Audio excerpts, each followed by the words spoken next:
जर शेतकऱ्याला मोठा पाऊस जर पाहायचा असेल तर सप्टेंबरच्या पहिल्या आठवड्यात आणि सप्टेंबर ऑक्टोबर परतीचा पाऊस चांगला पडणार आहे, म्हणून सर्व शेतकऱ्यांना लक्षात घ्यायचा. ह्या ऑगस्ट महिन्यामध्ये मात्र असं सर्व दूर सर्व जिल्ह्यात संपूर्ण महाराष्ट्रभर पडणार असा पाऊस नाही.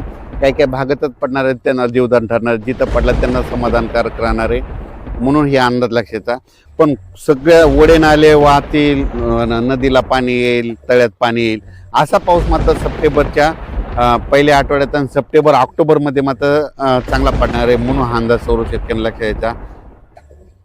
राज्यात सप्टेंबरचा पाऊस एक चांगला राहणार आहे आणि त्याच्या सप्टेंबरचा पाऊस आणि त्याच्यानंतर परतीचा पाऊस निवाडा करणार आहे, खरीप पण रब्बीचा निवाडा करणार आहे. कारण की त्या परतीच्या पावसावर दोन्ही अवलंबून असतं आहे. एक तर खरीप पण येतं आणि रब्बी येतं, राहिलेलं पेरणी देखील होणार आहे. म्हणून हे सप्टेंबर ऑक्टोबर महिने खास शेतकऱ्यासाठी चांगला पाऊस आहे. या ऑगस्ट महिन्यामध्ये मात्र मोठ्या पावसाची अपेक्षा करू नका. फक्त अपेक्षा केली तर फक्त कोणासाठी म्हणजे ह्या महिन्यात देखील ऑगस्ट महिन्यात देखील पाऊस आहे, फक्त कोणालाच भेटणार आहे मोठा मुसळधार. भंडारा, वर्धा, गोंदिया, नागपूर, उमरेड ह्या परिसरामध्ये मात्र त्यांना मात्र ह्या ऑगस्टमध्ये देखील त्यांना मोठा पाऊस आहे. पण महाराष्ट्रात मात्र उर्वरित राज्यात मात्र उर्वरित जिल्ह्यात उर्वरित ठिकाणी मोठा पाऊस सध्या तर नाही. फक्त पिकाला लागल तसा धनझोप्या पाऊस आहे, पीक झोपणाराच पाऊस आहे, म्हणून हे लक्षात घ्यायचं. सर्वत्र पाऊस कधी पाहायला भेटेल? सप्टेंबर ऑक्टोबरमध्ये भेटेल. म्हणजे सप्टेंबरच्या आणि तुम्हाला सांगू इच्छितो सप्टेंबरच्या पहिल्या आठवड्यातच चांगला पाऊस येणार आहे. पश्चिम महाराष्ट्रात सोलापूर जिल्हा, सांगली जिल्हा, अहिल्यानगर, पुणे या पट्ट्यातल्या जे शेतकरी तर त्यांना देखील सांगू इच्छितो की तुमच्याकडं सध्या तरी म्हणजे 1 सप्टेंबरपर्यंत तरी मोठा पाऊस नाही, म्हणून तुम्ही तुमच्याकडे जर पाणी असेल तर तुम्ही तुमची व्यवस्था धन सुकत असेल तर पाणी द्यायची व्यवस्था करू शकता. त्याच्यानंतर कोकणपट्टीचा ते पाऊस सरी मात्र ते चालूच राहील. म्हणजे कोल्हापूरपासून ते पालघरपर्यंत त्या सरी सुरू राहतील. नाशिककडं देखील अशा पाळ्या येत राहतील, सरी येत राहतील.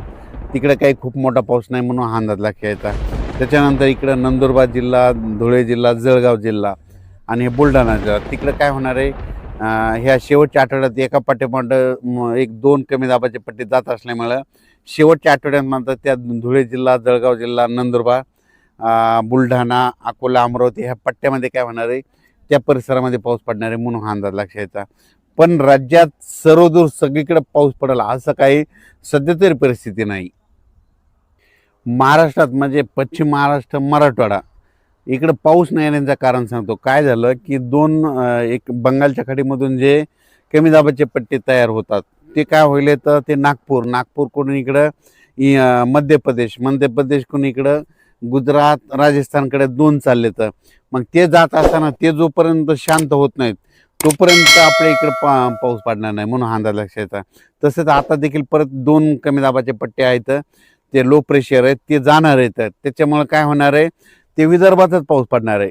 मराठवाड्याकडं आणि पश्चिम महाराष्ट्राकडे खूप काय मोठा पाऊस पडणार नाही. स्थानिक वातावरण तयार होऊनच मराठवाड्यामध्ये 7 जिल्ह्यामध्ये असाच तुरळक भागात पाऊस पडणार आहे. म्हणून ज्यांच्याकडे पाण्याची व्यवस्था असेल तर तुम्ही पाणी देण्याची व्यवस्था करू शकता. कारण की ना खूप काय असा मोठा ओढे नाले वाल असा सध्या तरी राज्यात पाऊस नाही. मग राज्यात पाऊस कधी येणार, तर राज्यात सप्टेंबरच्या पहिल्या आठवड्यात मग राज्यात पाऊस येणार आहे आणि ते मात्र जोराचा पाऊस असणार आहे.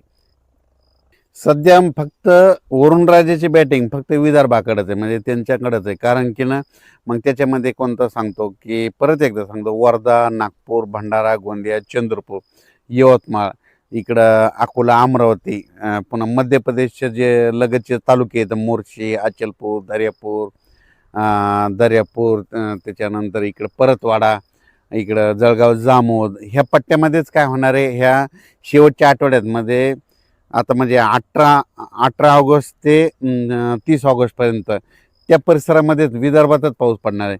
परत एक कमी दाबाचा पट्टा तयार होईल, ते बी विदर्भात पडेल. पण त्याचा पाऊस खूप लय झालं तर ह्या शेवटच्या आठवड्यात काय होईल की नांदेड जिल्हा एक घेईल, त्याच्यामध्ये हिंगोली एक घेईल, त्याच्यानंतर परभणी जिल्ह्यात काय भाग घेईल, म्हणून तिथपर्यंत परभणी जिल्ह्यातच येईल.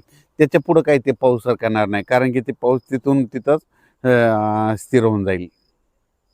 राज्यात सध्या तरी खूप काही असा मोठा पाऊस नाही, कारण की ज्यांच्याकडे पाण्याची व्यवस्था असेल तर तुम्ही तुमचं पाण्याची व्यवस्था करू शकता. कारण की खूप असं पाऊस मुसळधार पाऊस पडणं, ओढे नाले वाहतील, तसा काही राज्यात सध्या पाऊस नाही म्हणून अंदाज लक्षात येतो. तसा पाऊस येईल महाराष्ट्रात, ते येईल फक्त पुढच्या सप्टेंबरमध्ये, सप्टेंबर-ऑक्टोबरमध्ये. तोपर्यंत शेतकऱ्यांना आपण आपल्या पिकाची काळजी घ्यायची. फक्त सध्या पाऊस राहील, फक्त विदर्भातच पडणार आहे म्हणून हा अंदाज त्या विदर्भातल्या शेतकऱ्यांना लक्षात येतं. आणि विदर्भवासियासाठी आनंदाची बातमी, कारण की तिकडं वरुणराजाची बॅटिंग आता सध्या विदर्भाकडे आहे.